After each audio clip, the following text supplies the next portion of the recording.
Iran Israel మధ్య మళ్ళీ ఉద్రిక్తతలు చోటు చేసుకుంటున్నాయి. ఇజ్రాయెల్పై ఇరాన్ మండిపడుతోంది. ఇజ్రాయెల్ ఐఆర్జీసీ టాప్ కమాండర్లను చంపడంపై ఆగ్రహం వ్యక్తం చేస్తున్నారు. ప్రతీకారంగా నెతన్యాహును కూడా లేపేస్తామేమో అంటూ సంచలన కామెంట్ చేసింది ఇరాన్ నేషనల్ సెక్యూరిటీ సంస్థ. ప్రస్తుతం ఇరాన్ ఇజ్రాయెల్ మధ్య సీజ్ ఫైర్ ఒప్పందం నేపథ్యంలో మళ్ళీ ఏ క్షణమైనా దాడులు మొదలయ్యే ఛాన్స్ కనిపిస్తోంది. సోమవారం అమెరికా పర్యటనకు నెతన్యాహు వెళ్ళబోతున్నారు. ట్రంప్తో భేటీ తర్వాత కీలక పరిణామాలు చోటు చేసుకునే ఛాన్స్ కనిపిస్తుంది. అటు ఇంకా ఇరాన్ సుప్రీం లీడర్ ఖమేనీ అజ్ఞాతంలోనే ఉన్నాడు. ఈ నేపథ్యంలో తాజాగా ఇరాన్కు చెందినటువంటి నేషనల్ సెక్యూరిటీ కౌన్సిల్ మెంబర్ చేసిన వ్యాఖ్యలు ఇప్పుడు ఆసక్తిని రేపుతున్నాయి. తాము కూడా అవసరమైతే నెతన్యాహును చంపడానికి సిద్ధంగా ఉన్నామంటూ ప్రతీకారంగా నెతన్యాహును లేపేస్తామేమో అంటూ ఆయన చేసిన వ్యాఖ్యలు ఇప్పుడు తీవ్ర చర్చకు దారితీస్తున్నాయి. మరోవైపు నెతన్యాహు కూడా ఒక కీలక స్టేట్మెంట్ ఇచ్చారు. తాను త్వరలోనే అమెరికా వెళ్ళబోతున్నాను. ఇక సీజ్ ఫైర్ సంబంధించి కాల్పుల విరమణ ఒప్పందానికి సంబంధించి చర్చలు పూర్తి స్థాయిలో ఇంకా పూర్తి కాలేదంటున్నారు. ఈ నేపథ్యంలో పూర్తిగా పశ్చిమాసియాలో శాంతికి సంబంధించి శాశ్వత శాంతి నెలకొంటుందా లేదా అనే విషయం ఇప్పుడే చెప్పలేమంటూ నెతన్యాహు కూడా చేసిన కామెంట్స్ ఇప్పుడు ఆసక్తిని రేపుతున్నాయి. సో మొత్తం మీద ఇరు దేశాలు కూడా దాదాపు 12 రోజుల పాటు తీవ్రమైన భీకర యుద్ధం చేసుకున్నాయి. తీవ్రమైన కాల్పులు జరుపుకున్నాయి. మరోవైపు మిస్సైళ్ళు డ్రోన్లతో విరుచుకుపడ్డ పరిస్థితి.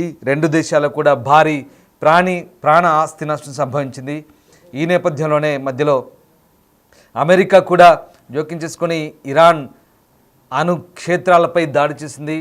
ఇస్ఫహాన్, అలాగే ఫోర్డో, ఇక నతాంజ్ వంటి కీలక క్షేత్రాలపై దాడి చేసింది. నేపథ్యంలో ఇరాన్ కూడా అంతే స్థాయిలో ధీటుగా జవాబిచ్చింది.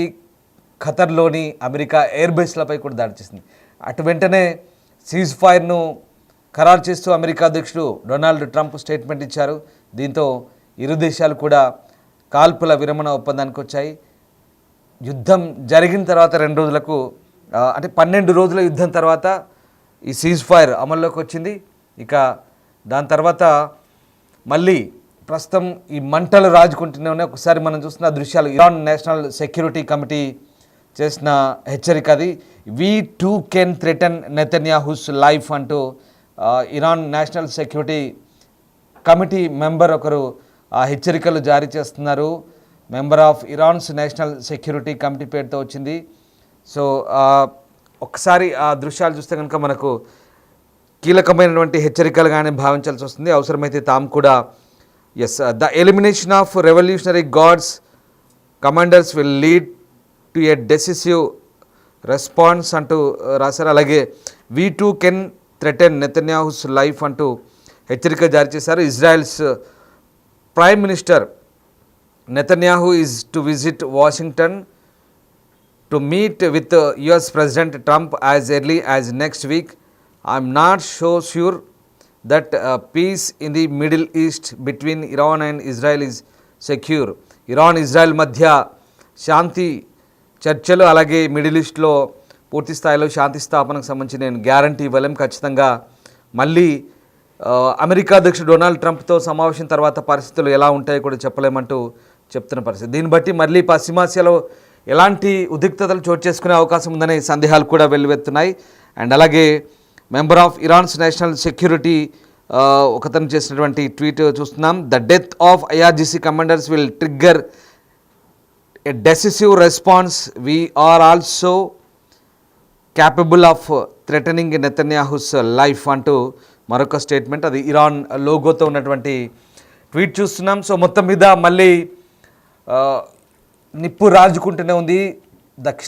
పశ్చిమాసియాలో మళ్ళీ ఈ రకమైనటువంటి పరిస్థితులు మళ్ళీ ఉద్రిక్తతలు చోటు చేసుకునే అవకాశం కనిపిస్తుంది. ఇక ఖమేనీని లేపేస్తామంటూ ఇజ్రాయెల్ అమెరికా మొదటి నుంచి కూడా హెచ్చరికలు జారీ చేస్తుంది. ఇప్పటికి కూడా ఖమేనీ బంకర్లోనే తలదక్కున్నాడు కుటుంబంతో సహా. తాజాగా మళ్ళీ ఇరాన్ వైపు నుంచి కూడా హెచ్చరికలు జారీ చేస్తున్నారు. అవసరమైతే తాము కూడా నెతన్యాహుని చంపేస్తామంటూ ఇరాన్ నేషనల్ సెక్యూరిటీ కమిటీ చేసినటువంటి హెచ్చరికల నేపథ్యంలో ఉద్రిక్తతలు మరింత పెరిగే అవకాశాలు అయితే కనిపిస్తున్నాయి. ఇక ఇప్పటికైతే ప్రస్తుతం తాత్కాలిక కాల్పుల విరమణ, తాత్కాలిక శాంతి ఒప్పందం అయితే కొనసాగుతోంది. త్వరలో మళ్ళీ వాషింగ్టన్ వేదికగా ఇరు దేశాల మధ్య చర్చలు జరిగే అవకాశం అయితే కనిపిస్తుంది. ఒకవేళ ఆ చర్చల్లో పురోగతి లేకుంటే కనుక ఖచ్చితంగా మళ్ళీ దాడులు కొనసాగే అవకాశం ఉన్నట్టుగా కూడా విశ్లేషకులు అభిప్రాయపడుతున్నారు. ఇప్పటికే పూర్తిస్థాయి కాల్పుల విరమణ ఒప్పందం అయితే కాదు, పూర్తిస్థాయి శాంతి చర్చలు అయితే ఇంకా జరగలేదు. తాత్కాలికంగా సీజ్ ఫైర్ అంటూ అటు డొనాల్డ్ ట్రంప్ అయితే ప్రకటించిన తర్వాత కూడా మళ్ళీ ఇరాన్ ఇజ్రాయెల్పై దాడి చేసింది, మిసైల్స్తో విరుచుపడింది. తర్వాత ఇజ్రాయెల్ కూడా తీవ్రస్థాయిలో హెచ్చరికలు జారీ చేసింది. కానీ మధ్యలో మళ్ళీ ట్రంప్ జోక్యం చేసుకొని ఇరు దేశాలకు కూడా తీవ్రస్థాయిలో హెచ్చరికలు జారీ చేశారు. ఖచ్చితంగా ఉల్లంఘించొద్దు, సీజ్ ఫైర్ పాటించాల్సిందనంటూ ఇరు దేశాలకు హితో పలికారు. దీంతో రెండు దేశాలు కూడా కాస్త శాంతించాయి, నెమ్మదించాయి. తాత్కాలికంగా సీజ్ ఫైర్కి అయితే ఒక ఒప్పందానికి వచ్చాయి. కానీ ఇక్కడ పరిస్థితులు మాత్రం ఇంకా భిన్నంగా ఉన్నట్టుగా కనబడుతోంది. పూర్తి స్థాయిలో ఇరు దేశాల మధ్య ఉద్రిక్తతలు తగ్గినట్టుగా కనిపించట్లేదు. ఎప్పుడైతే అమెరికా ఎయిర్ బేస్లపై ఖతర్, అలాగే కువైట్, అలాగే సిరియా ఈ ఎయిర్ బేస్లపై ఇరాన్ కూడా దాడి చేసిందో దాంతో అమెరికా కూడా కాస్త సైలెంట్ అయినట్టుగానే ఇరాన్ భావించింది. కానీ పరిస్థితులు ఇప్పుడే చల్లారాయంటే ఈ పూర్తి స్థాయిలో మనం ఇంకా దీనికి సంబంధించిన ఒక అంచనాకైతే రాలేని పరిస్థితి. ప్రధానంగా మిడిల్ ఈస్ట్లో ఉన్నటువంటి ఇప్పుడున్నటువంటి పరిస్థితులు తాత్కాలికమేననే వాదనలు కూడా వినిపిస్తున్నాయి.